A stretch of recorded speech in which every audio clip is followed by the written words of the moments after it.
Welcome to the Simply Real Life podcast. I'm Sarah, the founder of Simply Real Health, here to help you simplify, amplify, and elevate your life. This show is for those of you who want the real talk on how to live a more intuitive and intentional life, a life that's healthy from the inside out, and one that feels more effortless, aligned, simple, and more alive.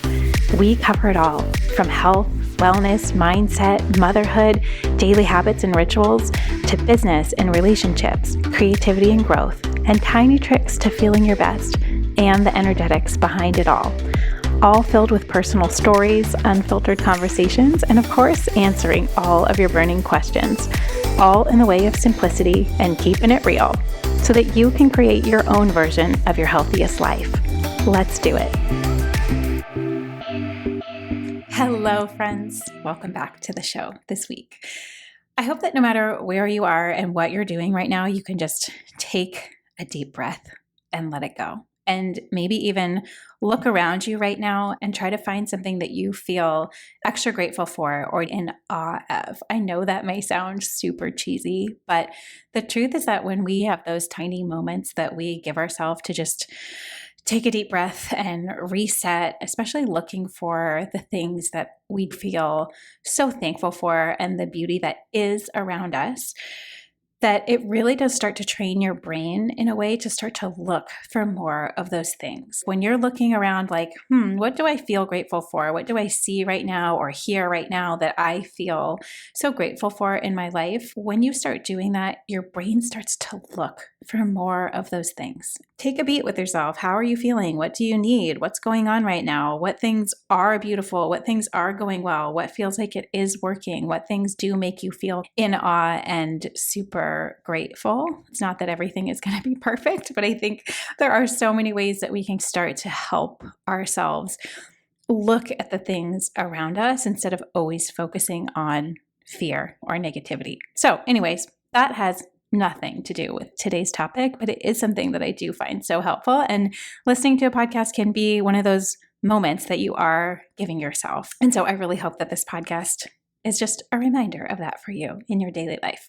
Okay, let's jump into the question this week. I have to be super honest with you that this is probably one of the most asked questions that I get.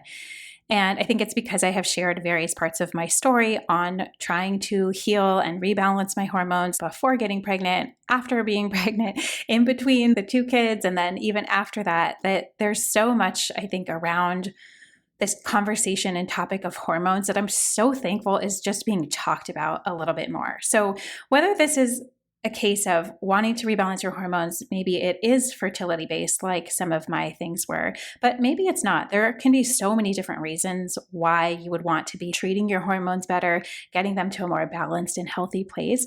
And I feel like this topic can be so tricky because it is so nuanced. And there's so much that goes into it, I think, even before we get into some of these nitty-gritty and specifics, because believe me, I'm going to give you the juice. Like, this is a topic that I spent so much time researching and trying to learn more about and reading as much as I can, doing these like really deep dives, because this information is not really widely known, especially some of the stuff that I'm going to share with you today. What is widely known is that we do know a few basic things about hormones work, especially for women. So as we dive into this topic today, I just want you to know that whether this is something you're doing, that you're thinking about your fertility, or you're coming off of maybe different pregnancies and you're trying to rebalance and get back to a center place for yourself, or maybe you are in the next life stage where you're noticing things starting to change with your body or how you're feeling, and you know that is probably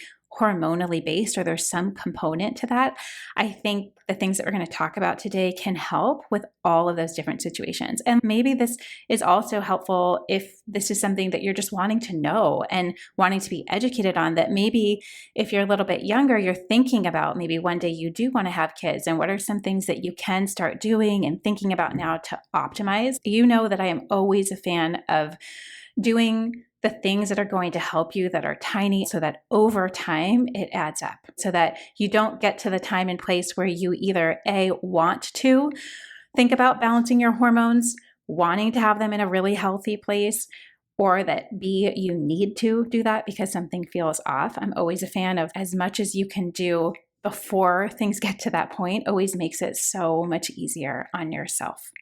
So as we dive in today, I also know that this can be a topic that can feel a little sensitive because it has to deal with our bodies and ourselves and our identities, and the workings of our body sometimes can feel very mysterious. And I find that because we are usually raised in ways that don't really help us integrate this idea of knowing your own body best and understanding the signals that your body is giving to you, that it is always talking to you and giving you signs and trying to communicate, but that we're not usually taught how to pay attention to those signs and signals. And so this is something huge that I talk about and teach both with my one-on-one clients and also when I do Simply Real Life, the method, that it's that connection that's usually missing between our bodies and our minds. And so this process in itself, I feel like, is such an example of that, of how far away we sometimes get from what our bodies actually need and how they thrive.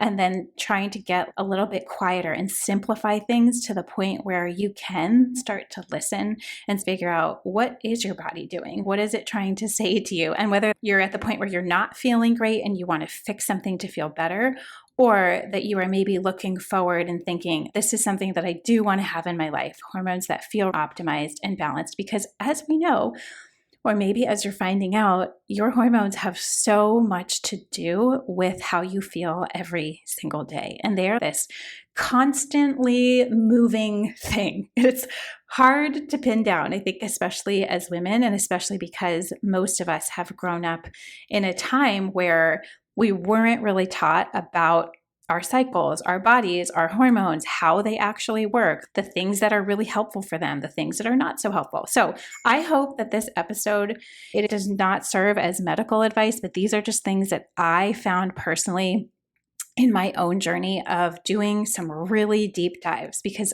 I was so frustrated when I found out that my hormones were off, especially as I was thinking of walking into this season of wanting to grow my family and wanting to get pregnant. And I've always been healthy. I'm eating real food. I'm doing all of the right things, quote unquote. And yet to be doing all that and then my hormones still not being where they really should be or where I wanted them to be, it was so frustrating. So that is part of my own story, and probably something that I could do a whole episode on, as I was diagnosed with PCOS before I got pregnant with Noah. This whole topic and concept has been one that you guys have been asking me for so long. Can you talk about what you did to essentially heal from PCOS, to be able to get pregnant again quickly with June? And I know that everybody's journey is so different with that. And so I also want you to know that if this is a topic that is sensitive and too tender right now to listen or hear about, just know that for yourself. Maybe hit pause on this and listen to a different episode or a different podcast completely. But as I said before, this is a topic that doesn't only apply to things like fertility or healing from birth or that postpartum time. This can apply to so many different stages in our life. And so that's what I really want to talk about. I feel like that will be the most helpful for the most amount of people. And then with PCOS specifically, there was a few other extra added things that I did that I'm more than happy to share. So let me know if that's something that you do want me to talk about at a later point. I am more than happy to do that. Okay, so today's question is on any natural tips and ideas that you have on balancing and regulating your hormones. How do we get them healthier? How do we get them like humming and happy and just in like their best state that they can possibly be? Because there's this direct connection to our mood, to our energy, to our hunger, to the food that we're eating, to the workouts that we're able to do, to how we show up in our daily lives. Hormones are like these little mini controllers. Just have this vision of them inside our body, like pressing these buttons, and this goes here, and then we can control everything. It's one of those things that is so worth getting more educated on. And hopefully the things I'm going to share today are things that are very practical, very doable, things that you can start doing right now that do add up and have this impact of healing from the inside out. Again, I am not a doctor. This is not medical advice. These are all things that I found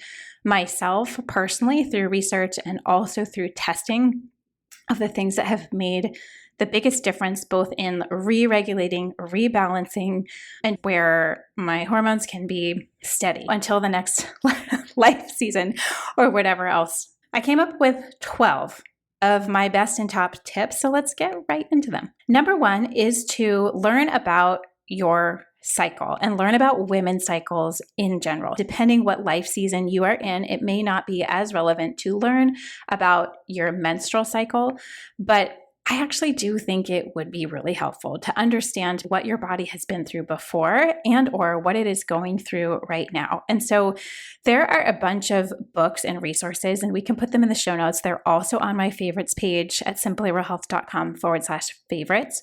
And there's about 3 or 4 books that I feel like are I wish they were just required reading. I wish this is the stuff that we actually learned in school about each of the different phases of our cycle. There's 4 different phases. So basically every week of the month, you're going to be feeling different things. Your body may need different things, especially when it comes to food or workouts. You may have heard the term like cycle syncing. It's becoming, I feel like, much more popular these days, which is a great thing. But really starting to understand how women's bodies are wired and how they are naturally supposed to work. Because if you're like me, I grew up in the generation of when in doubt, when there was anything going on hormonally, the answer was just, here, take this birth control pill, which basically covers up symptoms and then have this downstream effect where it really can mess up your body, like big time. And so I think that there is a reason why so many of us are having issues, like understanding our hormones, number one. Number two, learning what's really going on. Number three, understanding what a natural cycle looks like without being on medication or pills or things that are altering these components in your body. There are some amazing books to start to learn about your cycle and about the waves that hormones go in and how it is this just beautiful symphony. You start to understand and I think just respect so much more what's going on inside your body. It made me have this deep reverence for myself and this deep respect for my body and this feeling of, oh my God, my body knows what it's doing. If I give it the right things, the right materials, giving it really healthy, good food and providing that really good foundational baseline, our bodies are just so wise. And sometimes we have to get out of our own way.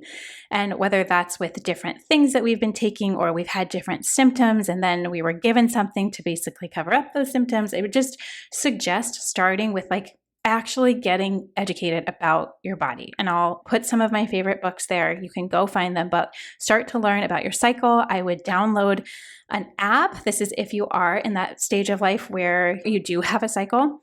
Download an app like Flow or Glow where you can really start to track your cycle of what's going on. And you will start to notice this amazing, it's almost like the Matrix. It's like this day I felt this way, my body felt this way. This is what was going on with my moods. And then being able to connect it to different parts of your cycle. It is wild. And it makes you feel like you're not crazy. My body's just doing its thing. This is very normal. This is part of its rhythm where women's hormones change over the course of 28 days. So it's a long time. It's about a month where we have these different fluctuations where every day is a little bit different. Every week for sure is definitely different. Men, on the other hand, have a 24-hour cycle to their hormones. It peaks high in the morning, drops off in the late afternoon, and they go through the same process in a day that we experience in a month. So it's a very different way to look at things. It's a very different way to look at your day. Most of all, to give yourself a little bit more grace, to give you a deeper understanding to your body of what's going on and what is normal so that you can really start to help your body out in a lot of different ways. So tracking your cycle, reading a few books if you know nothing about your hormones or what's going on, or you've never really paid attention to it before, would be the number one best place to start. Number two, and I just have to say this because this is a huge component and that is eating real food. And isn't it funny? Of course, I say this in every episode, don't I? Really, no matter what the question is, if you're not eating real food, that's the best place to start. That's the most efficient, the most effective. You're going to get the most bang for your buck by actually starting with real food. Because if your body is fighting so hard to survive, to try and produce these hormones, to try and regulate your stress, to try and get through the day, but you're not giving it the actual foundational nutrients and minerals and all the good stuff that it needs, you're just fighting this battle uphill. It feels hard and it feels like nothing you do is working, and it makes things so much easier if your body is actually nourished. When it is, and when you're eating just so much more nutrient dense food, where every bite that you take, it's giving something to your body, versus the way that most people eat, which is not nutrient dense food, it's not real food, and every bite that they take, it's taxing on the body. It is so stressful on the body for it to figure out what to do with that food because it cannot recognize it, that it makes things so much harder when it's trying to digest and trying to run all of the different systems in your body. So if you feel like you're somebody that tried to eat real food, but it hasn't really been something that you take as a very serious commitment for yourself and for your health, I would just highly encourage you to start there. For a lot of people, even that, they can see so much change and so much progress in how they're feeling, their moods, their energy, their digestion. All of that is tied to our hormones, and making sure you are making that a priority, especially if you are in a stage or season where you are wanting to balance your hormones. What you are eating is the number one input. We want to make sure that you're eating a lot of vegetables, like multiple times a day, and trying to vary them as much as possible. And then you also want to have some component of healthy fat or protein in your meals, because those three things together, the veggie, the fats, and the healthy protein, are what helps balance your blood sugar. And when your blood sugar is balanced and stable, that gives the baseline for your hormones to do what they need to do in a stable, calm way. If your blood sugar is spiking up and crashing down and it's feeling erratic and crazy inside your body, it's very hard for your hormones to do what they need to do and to get the materials that they need to do it. So blood sugar is a huge component with hormones. And as you kind of go through your day and you're going through your week, think about that. Am I eating stuff that is not really satisfying? It's snacky. I'm doing it because it's there. It's because it's what I always do, or I'm craving this food. Is it actually giving something to my body? And is this something that is probably going to spike my blood sugar and I'm hungry in an hour or two? Or is this something that is deeply nourishing? It's satisfying. It's giving my body a lot to work with? Can just be a great question, I think, to start with. So real food is queen. It's queen. And it's so important and so tied to our hormones, especially the part of lots of veggies and some sort of fat and or protein. It does not have to be all three at every meal, but in some way, the fat and the protein, one or the other in your meals, will help naturally balance your blood sugar and make sure that you are getting enough of those macronutrients, which are the building blocks essentially for hormones. Number 3 would be just make sure that you're drinking water, good quality water, filtered water. It is just such a huge part of digestion. It's such a huge part in our adrenals. It's such a huge part of detoxing, all of which are so deeply connected to our hormonal function. So just making sure that your body is hydrated, like it's getting the basic things that it needs, and that in doing that helps regulate a lot of the other systems that need to be working in order for your hormones to start moving into place in a much better way. I know some of you may be like, yeah, I know those things. Or if you were like me, you were like, I'm doing all those things already. This is really frustrating because that's the basics. Of course, I feel like I should be doing those things first. So let's get into some of the other ones, because this is where it starts to get good. Number 4 is to get real with your stress, because I know. Are you rolling your eyes already?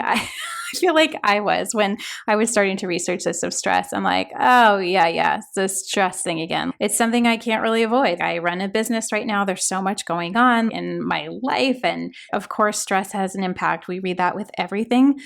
But this is such a deep connection. And I'm not only talking about just stress in your daily life. I think there's a big difference between stress that is external in our life. Things are happening during the day and it's how we respond to them. Something could happen, but it's your response to that thing. What does that make all the thoughts in your head immediately go to? Does it go to a worst case scenario? Is it all these fear-based thoughts that then get triggered by something happening? Where you go when something quote unquote stressful happens in your external life. Okay, that's one. The second part is internal stress, where it is the type of stress that you almost don't notice. And I am raising my hand in the air because to me, this was the thing that was so huge and so present in my life, but I didn't really know it. And the internal stress, meaning how much pressure you put on yourself of all the things that you're trying to do and carry, especially if you feel like you are a capable person. You're like, I've got this. This is no problem. I've got it. I got it. I'll take this on. I'll do this. Sure, I can do that. And before you know it, you are walking around with so much either responsibility or a lot of burdens on your back. And it just puts extra stress on your time, how much time you are spending doing those things versus being in more of a state of calm where your nervous system can actually relax. Because when you are taking on so many things, and here's my point, you're taking on so many things and you don't really consider it stressful, but you are getting signals from your body that things are not working well. And this may be the point where you're at now, where you're like, my hormones are off. I don't really know why. I'm not really sure. I feel like I am healthy. I feel like I'm doing the right things, but why are they not? And I will say just taking an honest inventory of that internal stress, because your body physically could be stressed without your mind being stressed. So the best example I have of this in my life is when I was going through the time and season of writing the Simply Real Health Cookbook. That was one of the most stressful things I have ever done to this day. More stressful than childbirth, more stressful than a lot of different things. That was such a tight timeline. It was my first time doing it. I had no idea what I was doing. There were so many different moving parts. We had so many recipes to cook and to shoot. It was this intense schedule of every single day, like long hours, waking up at 5 a.m. to go to the grocery store, to prep all the food, to start cooking, then the cleanup, then doing this. It was crazy. And I was running on cold brew coffee in the morning and then rosé at night, which we'll talk about in a little bit. But it was fun for me. It was really fun. And I loved that feeling of adrenaline. I was like, this is great. I've got this. This is no problem. On top of running my business like normal, coaching my clients like normal, like on top of all of those other things going on. But in my mind, I'm like, this is fun. I got this. I got this. However, when I got to the end of that season, 2 or 3 months, my body was so taxed, so stressed. I had not been sleeping great. I was like on way too much coffee and too much wine and powering through on the dregs of nothing, that my body started to shut down or show me signs of exhaustion and fatigue. And it was all encompassing that it didn't hit me until later. Like, oh, wow, that was a stressful thing, or that was a stressful time. And I didn't really take care of myself well. I was just pushing through. And so that's the biggest thing I want you to think about. Like, where in your life are you fine mentally? You're pushing through, you're maybe super capable, you've got this, but is your body telling you something different? How are you feeling when you wake up in the morning? Are you needing tons of stimulants or relaxers to wake up in the morning or to go to sleep at night? How many thoughts do you have running through your day at any given point? Starting to really get honest with yourself about those things, because whether or not you feel stressed, your body can be holding that stress. And this has a lot to do with how our nervous system works and understanding that and starting to heal that. But most of us operate in this very, very taxing way on our adrenals, on our nervous system, and understanding this concept that although you could be, yeah, stress. I mean, of course, everyone has stress, but it is your responses to things that happen externally. Like, how much kind of disarray does that put you in mentally, what thoughts go through your head, and also that internal stress where your body may be stressed, but your mind isn't. So those things are super helpful to get really honest with yourself and aware of. And they can be things that over time you can start to take some steps. Maybe it's not saying yes to everything that's asked of you. Maybe it's actually asking for help and not being proud about, no, I'm going to do it all. I can do this. I can handle this. For me, that was huge, huge. I was just too proud to ask for help.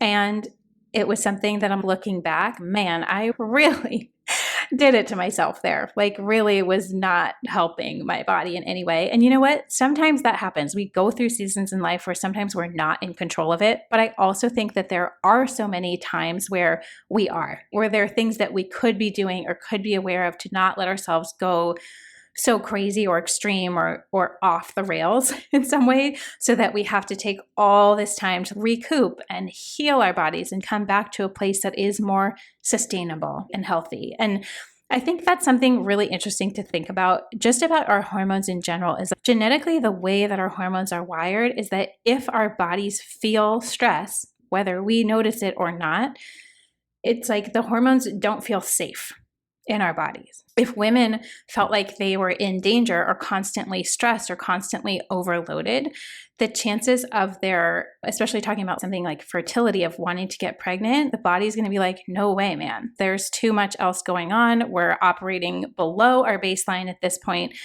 taxed and stressed on everything. And that's kind of the truth of modern life right now, is that that is how most women are wired to live. It's how we've been, I think, raised or encouraged when you think about even how our society talks to us or has shown us what is valued. It's valued to be hyper productive and always on it and super capable and taking on everything and saying yes to everything and being this superhero, but at what cost? And I think that that is something going on beneath the surface here of this conversation, is that why are so many women's hormones off?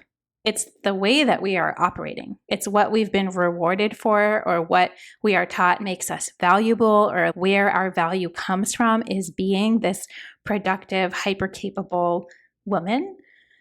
But then if our bodies are crumbling because of it, I think it deserves a second look. Is there any way that I could do that or adjust that or change something here, or ask for more help, or start saying no to the things that aren't a complete hell yes, where you're like full body yes, full into, great, do those things that make you feel alive. But there are probably so many other things and so many other pressures that you're putting on yourself that also don't need to be there or don't need to be taking up space, so that you have a little bit more room to not have your body be a complete stress case all the time. I think this is super important to talk about. You may not think that you're stressed, but what is your body saying? Because they can be two completely different things. And for me, that was definitely the case, where I can see it looking back now at that time in my life. But in that time, it was just normal. I was just doing what I thought had to be done in the way that I was doing it.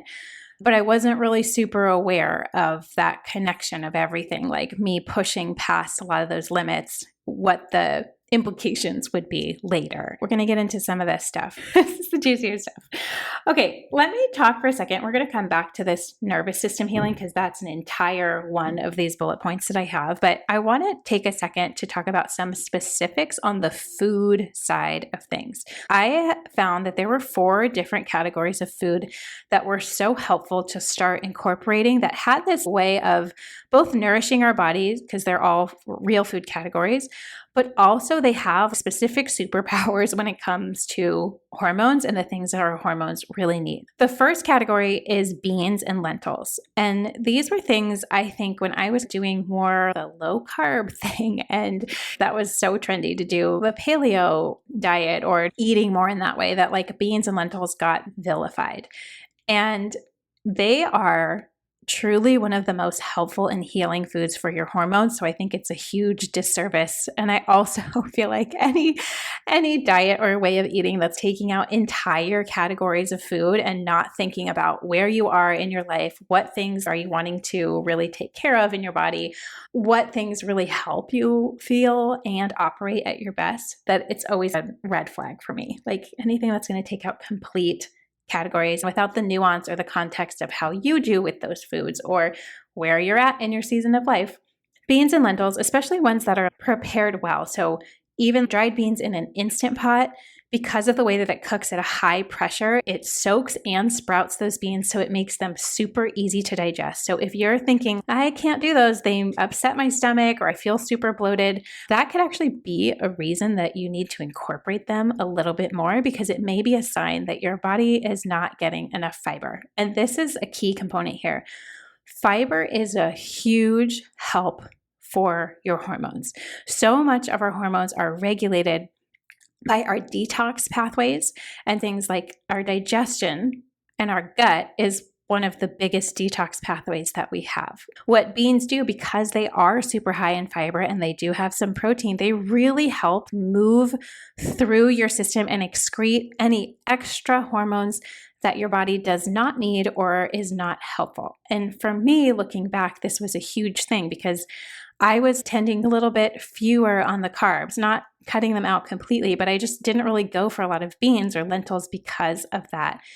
Even having some beans or lentils a little bit every day, like quarter cup, half a cup, there have been so many studies shown of how helpful it is for your digestion and therefore for your detox pathways. And it helps with the detoxification that happens in your liver is helped by that fiber. Just something small that you can do and you can incorporate, and they're super easy and they're cheap, and you can throw them on or in anything, a soup or a salad, or just eat them on their own with some olive oil and sea salt and pepper, and knowing that that can be one of those nutrients that's so helpful. Second, on the foods, is also thinking about different fruits that have higher fiber content to them. So things like berries, blueberries, blackberries, raspberries, apples, also pears, thinking of incorporating some of the fruit specifically that has more of that fiber component can be a really great thing. For me, I was doing less on the fruit. This is all starting to make sense, like why my hormones were off, even though I was quote unquote doing all the right things and eating real food. There was some pieces stuck from old ways in the diet world or ways that I had grown up eating where I was unconsciously maybe avoiding some foods like fruit, and bringing in and incorporating more berries, more apples, more pears is just delightful. It is such a good practice for creating a healthier relationship to food too, where you're just can enjoy a variety of foods. Our bodies need variety. They need different types of real food. Every food is so magical for the body in its own way. And if you are the type of person where you're eating exactly the same thing or exactly the same foundational things, could be that it's a slightly different type of protein, but it's still the same thing at every single meal, that this can be a helpful way to just mix it up. And I always find this experience when I eat fruit, it just helps me slow down because it really is one of those things that you can savor. It's sweet and it's delicious. And I think when you add in the fruits that especially have more fiber to it, it feels good because you have that sense of, okay, I'm doing something really good for my body that is also going to help my detoxification naturally and in a way that is so fun to eat. Third category that are very helpful to incorporate if you can are doing some of the gluten-free grains, things like quinoa, millet, polenta, oats, rice. I say gluten-free because even if you're not particularly sensitive to gluten, gluten can cause a lot of inflammation in your body, and that's what we're trying to get away from. We're trying to get away from the things that take something from your body or make your body need to recover longer, and we just want to focus on what is life-giving. What is the stuff that's going to give me energy or nutrients? So giving it a backseat, even if it's something that you can eat, I think can be helpful. So that's why I say gluten-free grains. But these, like the quinoa, and they're all whole grains, quinoa, oats, millet, rice, like they're things you have to soak in water and cook.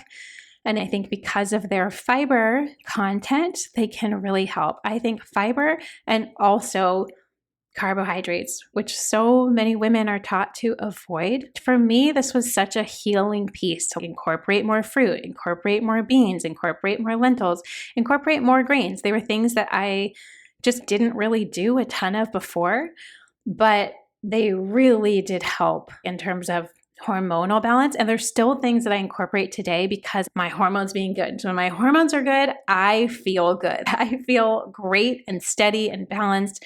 And I understand my body. I feel like I have a deeper connection to my body. So quinoa, millet, oats, I don't think you need to go overboard on these, but these are things that are especially helpful, I would say, if you're trying to rebalance your hormones or get them to a good place. Even after having both of my babies, I do an uptick in grains, an uptick in beans and lentils, uptick in the fruit and fiber because I know that my focus is on my hormones. So you can play with it. And then when I'm in seasons where I'm not recovering from birth or my hormones are feeling pretty good, I don't go crazy on them, but I incorporate a little bit of them probably every day at some point, maybe once a day for each of those things. And that feels like a really good balanced place.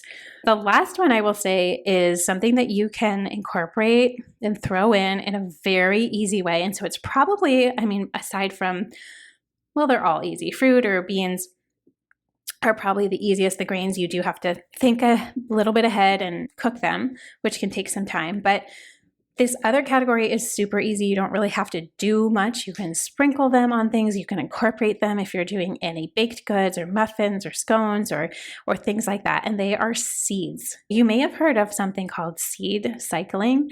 And that is a ritual of having different seeds at different points throughout the month, of different points in your cycle. Different seeds can be the most helpful for cycle regulation. And you can look this up if you're interested in it. But I find that just any seed incorporated has been something that is helpful, not only for good protein. Some of them have great omega-3 fatty acids in them, things like hemp seeds, pumpkin seeds, chia seeds, flaxseed meal. I have a bag of hemp seeds and ground flaxseed in my fridge that I put into almost everything. I put it in smoothies. I put it in baked goods, especially for my kids. I sprinkle it on top of smoothie bowls. I put them over my salad. If I'm doing that berry bowl with berries and a little banana and some almond butter, more that you can incorporate those things in a small way. I do find that has been something that's so easy to do, but also really helpful. Seeds are very nourishing, life-giving. And because they have fiber in them and some protein, they're just very stabilizing, grounding foods for our hormones. Number 5 would be sleep and the quality of your sleep. This is something that, yes, it's obvious. If you're not sleeping, your body is taxed and stressed and always operating at a subpar level. So looking at what you can do to truly optimize your sleep, to get better sleep, to get deeper sleep, to make it more of a priority in your life. This goes back to that mentality of how are you operating in your day? Where are you finding your worth? Is it based on how much you can do and get done and you're up early in the morning and you're up late at night? And when does your body ever get to rest and recalibrate? So much of the healing process happens at sleep. But I have found, especially for hormones, this is huge. Doing what you can do to help yourself out in this area, whether that means turning your screens off. They should be off at least an hour before you go to bed, if not more. Ideal would probably be 2 hours before you go to bed. Not scrolling your phone and not having these bright screens. If you're going to watch a show or you have to be working for some reason, using blue light blocking glasses can be super helpful. That bright light at night can just throw off our circadian rhythm, which is so deeply connected to our hormones, making sure that you have some sort of wind down process or a disconnection from the busyness of your day, and then telling your body it's time to go into recharge, into rest mode, into sleep mode. And that requires a complete scaling down of your nervous system over a couple of hours. It's not that we can be wired and then lay our head straight on the pillow. It's not going to work very well, or I would say at least for most people, and especially for women who are just more sensitive and susceptible to things like circadian rhythm and blue light and just all the ways that our bodies are so sensitive that in modern day, it's just become very normal to do all those things. Other things that can help, like using a sleep mask. I wear one every single night. It has changed the game for me. It's amazing. I wear earplugs too. There's so many different things. Using something like a red light, if you read at night, they make these little tiny lights that clip onto your book or your Kindle so that you're not getting that blue light blasting in your face or in your eyes. And because there's so many photoreceptors in your eyes, that's why it matters. It's a deep connection inside our body. Doing little things like that, red light, lowering the lights at night or having them off. And if you need help with winding your body down, coming up with some sort of nightly ritual, I have probably 5 or 6 different versions in different seasons of my life on the blog if you want to go and get some ideas. But those little things, I think, can really help. Reading or doing something calming at night before bed, or writing down what you're grateful for, or some way to process the day, quick little bullet notes or the 5-minute journal. Like all of those things can be super helpful. Even some external things like CBD, I have found to be super helpful for those nights my brain is still racing. Sometimes it's inevitable, especially running a business and being a mom of 2 kids. Sometimes there are so many things in my brain that I have a harder time winding down. And so something like CBD can really help. And I use it as medicine, as I'm going to bed on the nights that I know I need it. I don't need it every night. I go through seasons where I don't, seasons where it feels like I need it every night, and I just listen to that instinct. And then the other, I think, key component that's really helpful for sleep is magnesium. And most women are very deficient in magnesium. And so it's something that you can easily incorporate.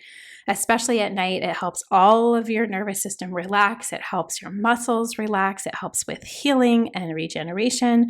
It helps your brain relax. It helps with digestion. It's like a super nutrient, and it's a really, really easy thing to incorporate, especially supplement-wise, as part of a wind down routine. The most quality sleep that you can have, making it a priority, get into bed early. The staying up late, watching shows, scrolling, that's fine. That happens. We all do that. But I'm saying as your normal routine, more nights than not, make it a priority to take care of yourself. Okay, number 7. This is one that I hesitate to even say because it just feels like such a downer to say it, but it is connected. So here you go. And that is reducing your alcohol intake. And I know that we hear this a lot for anything related to health, but the truth is that alcohol is a poison in our body. It is taxing on our body. It's taking away something. And so when you are in a zone of healing or wanting to elevate or optimize, reducing it is super helpful so that it's not something that you're having every single day. Even in small amounts, it's still taxing on your body. It's taxing on your detox organs. There's still a lot that has to happen.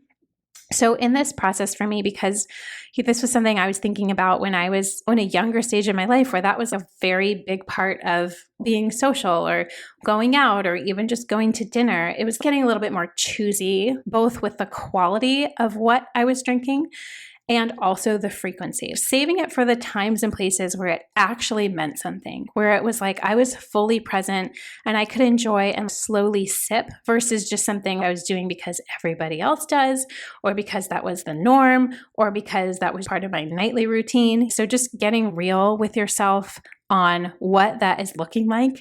And can you do any things to upgrade the source of it? So if you're doing wine, maybe you think about switching to a more natural wine, something like dry farm wines or Thrive Market wines, where they are taking out the chemicals, all the additives, all the extra sugars, all of the different stuff that is added in kind of a scary way that we're not really aware of because they don't require ingredient labels to be on conventional wine. But something like that could be a great step forward if you're not wanting to take it out completely. I'm always a fan of trying to figure out how can we come to a more balanced place with this without being all or nothing, unless of course we have to. And so you can start small and maybe you get to the point where it's like, all right, I don't really need it anymore. It's not really tasting the same. It's not really enhancing things. I'm noticing I don't feel as good the next day. Great. Then you can take things to the next level, or maybe you're at the point in your journey with your hormones where you're like, I'll try anything. Let's just see. I would highly, highly suggest doing that, looking at that at some point in this journey, because it is a huge component. And if it is something that you do enjoy, just trying to be more choosy about when and what the types are. Okay, number 9, sorry, a little bit of a disappointment for probably most people, and it was for me, but just reducing your coffee intake. And this is not even necessarily about caffeine specifically, although if you are going crazy on the caffeine, where it's multiple cups a day, whether that's tea, coffees, you really feel like you are powered by caffeine in some way or point. And I have definitely had my seasons of life where that has been true. Coffee has this very intense effect on our bodies. It's highly acidic.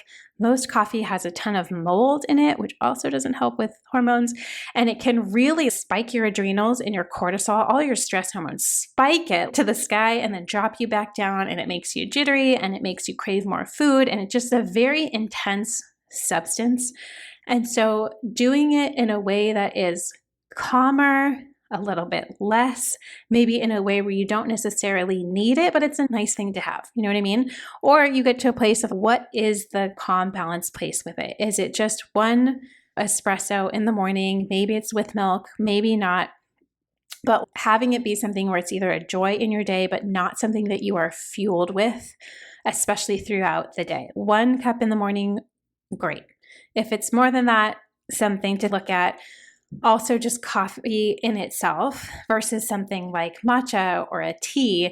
Teas have caffeine in them, most of them do, but matcha has this special second component called L-theanine, which is actually very calming for the brain. So you get that boost in energy, but it's in a very calm way. It's not jittery. It's like a focused energy. You can focus and get stuff done. So that may be something to try and to mix up and to see, what am I using coffee for? What role is it playing in my life? Is it something that I love and savor and enjoy? Do I feel like I need it to get through the day? I mean, a lot of this is connected to sleep, where if you're not sleeping great at night, you're going to want and need and have this urge to drink more coffee just to get through the day, but then that will keep you up at night. It almost doesn't matter what time of day you stop drinking it. For some people, having coffee at all, even if it's in the morning, will give them problems sleeping at night. So just an idea, just throwing it out there. This is one of those things that is related. And so thinking about your relationship to coffee, what can you do to upgrade that coffee? What can you do to have that experience but not be reliant on it?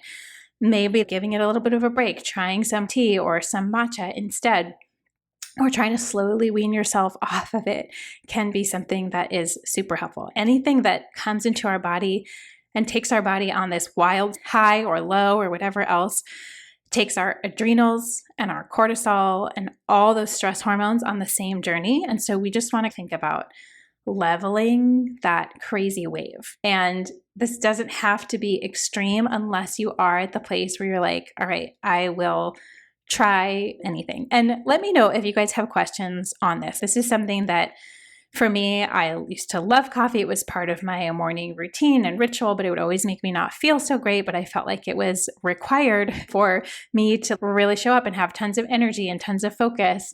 And I think it was this conversation of what are my hormones needing that helped me kind of transition away from it, where now I don't drink coffee at all. It's been years. And I think that has been a huge part of it. I'm not saying that you have to do that. I understand that it is a deep and true love for so many people, but it is worthwhile, I think, knowing that it can be so connected. Okay. Number 10,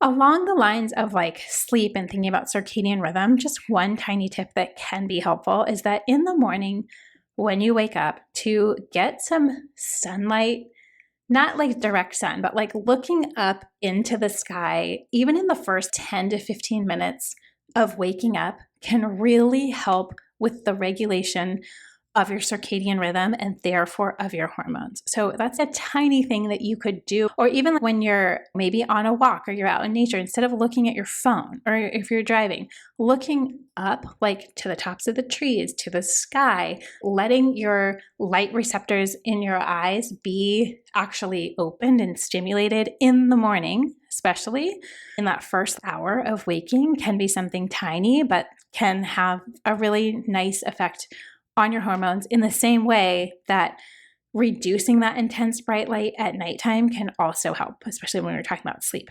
Number 11 is to clean up your products in your house, with your skincare, with fragrances, with personal care, with beauty products. There is a huge connection between the chemicals and the synthetics and the fragrances and all of the stuff that we use either in our houses, on our bodies, our personal items that have this kind of scary impact on our hormones directly. And so it's one of those things that may seem small, but when you think about exposure to different toxins and chemicals, and I have done a full podcast episode on this, on why I made the switch to non-toxic products in my life, balancing my hormones was one of the big motivators for me of just making sure I really cleaned it up. It was something that I felt like was in my control. And especially as I ran out of things, that I would replace them with something that was much better and something that was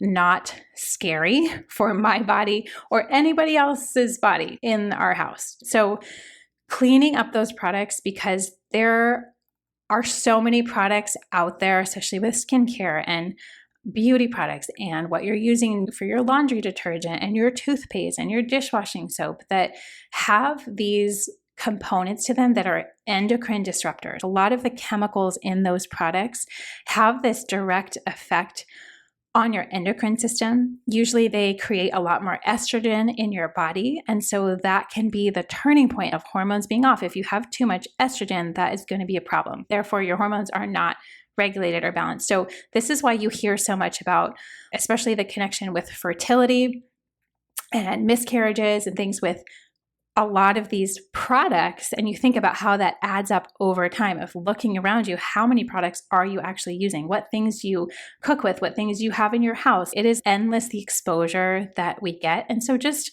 educating yourself a little bit more on that, doing what you can to minimize or reduce or avoid certain things or upgrade them to better brands can be super helpful. And there are lots of places that you can do that. And thankfully, there's just so many brands out there. So definitely listen to that episode if you want some more like specific ideas. Okay, are we at 11? I think we're at 11 right now. Or maybe 12.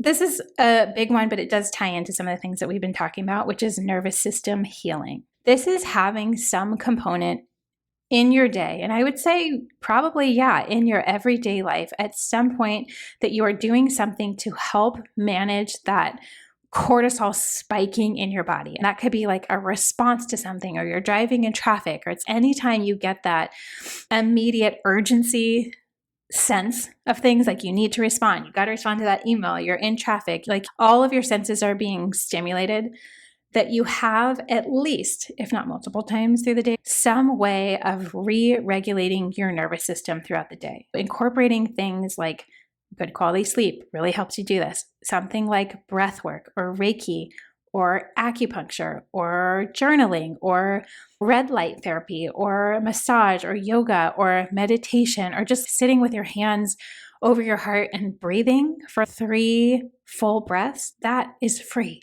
But the impact that that can have on your nervous system of, let's bring everything down. Let's bring all those crazy thoughts, all the to-dos, all the things that are spinning in your head, because that has an impact on our cortisol, on our adrenals, how urgent of a situation we make everything, but having ways to bring it back down. And I would say that usually is some component of your wind down routine, maybe some component of your morning routine looks like that, or just having some sort of practice that you are helping regulate your nervous system can be so helpful. This is tied to so many of those things, like the stress conversation, internal versus external, but having ways to release that stuff from your physical body, things that you may not even know that you're carrying around, all the worries, all the fears, all the what ifs, all of those things, all the anticipation of things going the worst possible way, all of it, having ways to decompress, to let that stuff go, and to truly find a more restful, peaceful state, and starting to practice that and incorporate that in your life a little bit more can be so helpful. Okay, 12 or 13, because let's be honest, I lost track. That here are some helpful supplements in general. We've already talked about magnesium for sleep, but I am a fan when it comes to supplements.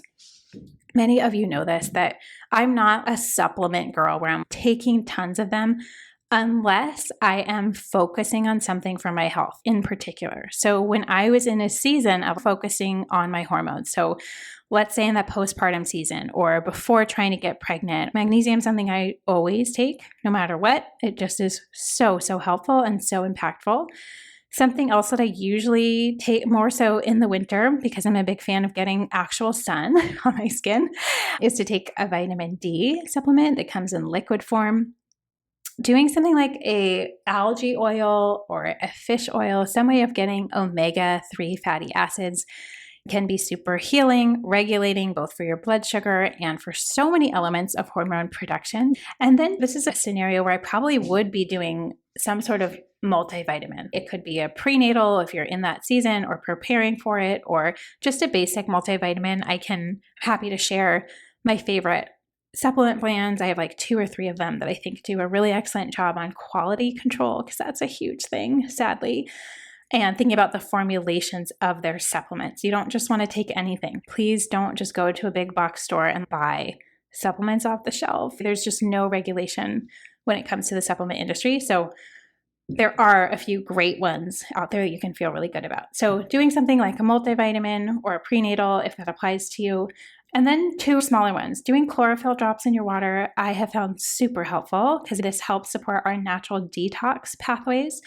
And it's something tiny. It's 10 drops in a big cup of water in the morning, helps with your checking off 2 boxes, hydration and detox. First thing every day, it helps on multiple levels. It tastes like mint. It's one of those tiny things you can do. And then also another little secret, super powered one is spirulina, which you can buy in powder form, which is usually what I do. And just adding a little bit of that, like a 1/4 teaspoon to your smoothies.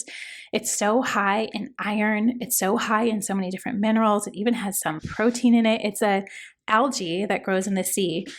And it's hyper potent that you can add into things that you're probably already doing or eating, and can help boost the mineral content, your nutrients that are able to help us really heal. The last one I will say with supplements is doing a mineral supplement can also be really helpful. And I can share with you some of my favorites. If you want to ask on Instagram, there are a couple great brands out there, but the minerals can be one of those things that if you are depleted in your minerals, most of us are, I would say that can be one of the basic building blocks of great hormonal function. And so it can be an easy thing to start incorporate or adding, just so your baseline is good and that your body is getting all the nutrients it needs to then therefore do its job and function well. There's probably a lot of other things we could add and talk about, but I feel like these are hopefully a really good starting point for you. Even if it's not related specifically to hormones, it's about providing what your body needs to function well so that there's less stress on the body and less taxing going on and more giving. You're being a better partner with your body. And even that switch in itself, even mentally making that switch, I think can be a great starting place of like, I want to be the best provider, the best caretaker. I want to give my body the things that it needs. I want to get out of the way. I've been doing things like self-sabotage and then it's not functioning well. And then I get frustrated. Having that mental switch first can help so much, because then it's so much more motivating to want to do and incorporate some of these other things that we're talking about today. I love you so much. I hope that this episode was helpful and just gave you a few different ideas from maybe what you typically hear, or reinforcement of the things that you maybe have been thinking, I should think about that. But at least in my own experience, these have been the things personally for me that have made the biggest difference. And especially because they're things that happen on a daily level, that idea of like what you do daily and how you're showing up and how you're taking care of yourself really does matter. And it does add up in big and crazy ways.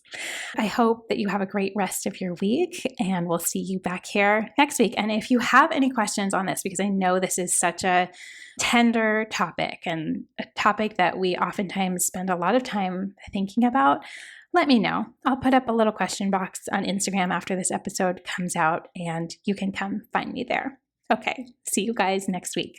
If you enjoyed this episode and want more like it, make sure you're subscribed to the Simply Real Life podcast wherever you listen to podcasts, and maybe share it with a friend or two. That would mean the world.